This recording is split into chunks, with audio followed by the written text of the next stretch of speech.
বিষয়টিকে নিয়ে পারস্পরিক আলোচনা সমালোচনা তৈরি হচ্ছে। কেউ কেউ মনে করছেন তিনি সম্প্রীতির বার্তা দিয়েছেন, আবার কেউ কেউ মনে করছেন তার এই কাজটা ঠিক হয়নি, হিংসা রাখতে হবে। যেভাবে বিএনপিকে আওয়ামী লীগ প্যাকেট করে রাখছিল, বিএনপিরও উচিত আওয়ামী লীগকে প্যাকেট করে রাখা, কারণ তারা এখন সরকারে আছে। বিএনপির সাথে আওয়ামী লীগ যা যা করছে তা তো আবার বিএনপিকে আওয়ামী লীগের সাথে করতে হবে, তাহলে সমানে সমান। এখন যারা নির্যাতিত হয়েছে, নিপীড়িত হয়েছে, তাদের মনে এটা থাকা খুব স্বাভাবিক। ভাই, আমরা বাংলাদেশের মানুষ, এখানে আমরা আসমান থেকে ফেরেস্তা টপকে পড়িনি। কিন্তু এই সকল কিছুর বাইরে এক ব্যতিক্রমী ঘটনা ঘটিয়েছেন একজন নেতা। ভোটে জয়ের পরদিনই আপনার কার্যক্রম নিষিদ্ধ থাকা এখন পর্যন্ত আওয়ামী লীগের একটি দলীয় কার্যালয়ের তালা খুলে দিয়েছেন পঞ্চগড় সদর উপজেলা বিএনপির সভাপতি আবু দাউদ প্রধান।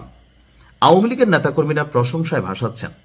যারা রাজনৈতিক বিশ্লেষক আছেন তারা মনে করছেন যে না, এটাই হওয়া উচিত আগামীর বাংলাদেশ, যে আমি মন্দ তাই বলে কি তুমি মন্দ তাই বলে কি আমি ভালো হব না। ওই যে একটা কবিতা ছিল, আমার ঘর ভাঙে যেবা আমি বাঁধি তার ঘর। বাস্তবতা তো উল্টা, আমার ঘরের দিকে তাকালে তোমার ঘরটার আমরা আউলাই দিই, বাট সেখানে আবু দাউদ প্রধান তিনি করেছেন ভিন্ন ঘটনা। তো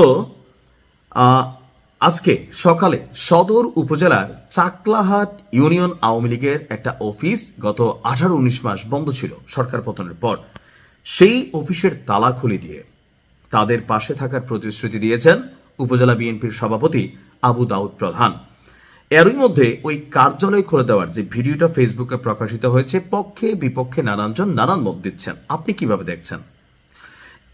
আপনার এখানে একটা বক্তব্য আমরা দেখলাম, যিনি চাকলাহাট ইউনিয়ন আওয়ামী লীগের যুগ্ম সাধারণ সম্পাদক ছিলেন কামরুজ্জামান, ওনার নামের শেষে আবার বুলেট আছে, এই নামগুলো এখনো বাংলাদেশে পাওয়া যায়। তো তিনি বলছেন যে সদর উপজেলা বিএনপির সভাপতি জননেতা আবু দাউদ প্রধান যে কাজটি করেছেন তা বাংলাদেশের আওয়ামী লীগের প্রতি এবং আওয়ামী লীগের তৃণমূল পর্যায়ের নেতাকর্মীদের প্রাণের সংগঠন চাকলাহাট ইউনিয়ন আওয়ামী লীগকে তিনি আজ তালামুক্ত করেছেন। ওনার এই কর্মটাকে আওয়ামী লীগের যিনি আছেন তিনি প্রশংসা করেছেন। এটা নিয়ে কিন্তু ফেসবুকে মিশ্র প্রতিক্রিয়া আছে। কেউ বলছে দেখছো আওয়ামী লীগ বিএনপি পুনর্বাসন করবে, হ্যাঁ এটা সত্যি।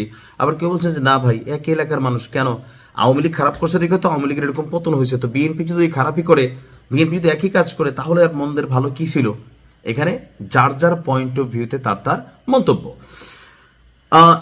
আপনার এসব ইউনিয়ন আওয়ামী লীগের সদস্য এবং মুক্তিযোদ্ধা আবুল হোসেন তিনি আবার বলছেন যে আমাদের নামে মিথ্যা মামলা হয়েছে, সেখানে যেন আমাদেরকে রক্ষা করা হয়, সেই অনুরোধ জানাচ্ছি আমার মামা আবু দাউদ প্রধানের কাছে। এখন হয় কি, আমরা যারা বাংলাদেশের জনগণ আছি, আপনি একই পরিবারে দেখবেন এক ভাই বিএনপি, এক ভাই আওয়ামী লীগ, এক ভাই জামাত, আবার জামাই করে বিএনপি, বউ করে নৌকা, এরকম আছে না, মনে মনে আছে।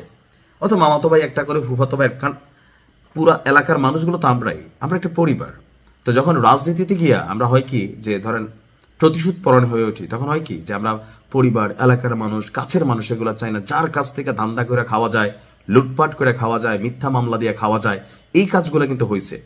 তো আপনার এখানে অনেক বক্তব্য আসছে। তবে বিএনপি নেতা আবু দাউদ প্রধান বললেন যে কিছুক্ষণ আগে আমি জানলাম আওয়ামী লীগের অফিসে তালা দেওয়া আছে, আগে যদি জানতাম আগেই ব্যবস্থা নিতাম।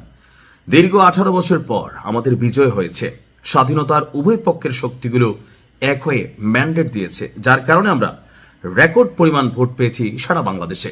অর্থাৎ ওই এলাকায় বিএনপির যিনি প্রার্থী বিজয়ী হয়েছেন, সেখানে আওয়ামী লীগের যারা নেতাকর্মী আছে তারা যথেষ্ট ভোট দিয়েছে বিএনপি প্রার্থীকে স্বাধীনতার পক্ষের শক্তি হিসাবে।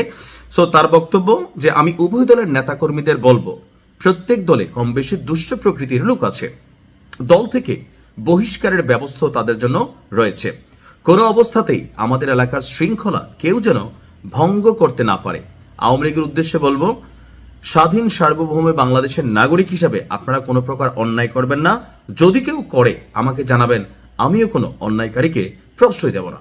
এখন আপনি দেখেন এই লোকটার বক্তব্য শুনে আমার কাছে মনে হয়েছে রাজনীতিটা আসলে এরকমই হওয়ার কথা ছিল, কিন্তু এরকম আবু দাউদ প্রধানটা না খুবই বিরল নাই।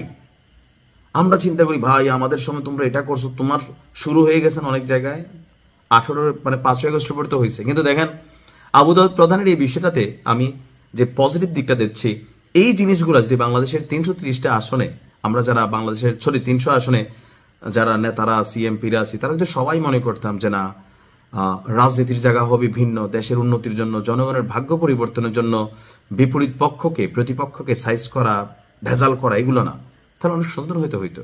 আপনি আবু দাউদ প্রধানের বক্তব্যটি কিভাবে নিচ্ছেন কমেন্টে লিখতে পারেন। আসসালামু আলাইকুম।